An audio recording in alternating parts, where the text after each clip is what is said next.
Facebook je nedavno uveo opciju autoplaya za video koji se pojavi na vašem zidu.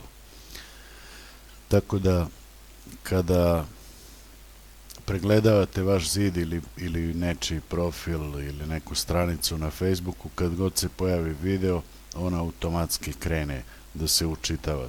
To ljude dosta iritira, tako da, a i usporava učitavanje stranice, tako da možemo da, evo objasnit ću kako da se to vrlo lako u podešavanjima podesi da bude po starom, da video, znači dok ručno ne pokrenete, ne bude aktivan.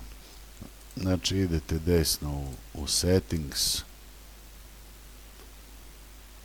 ili podešavanja, pa onda na videos i autoplay videos da bude off.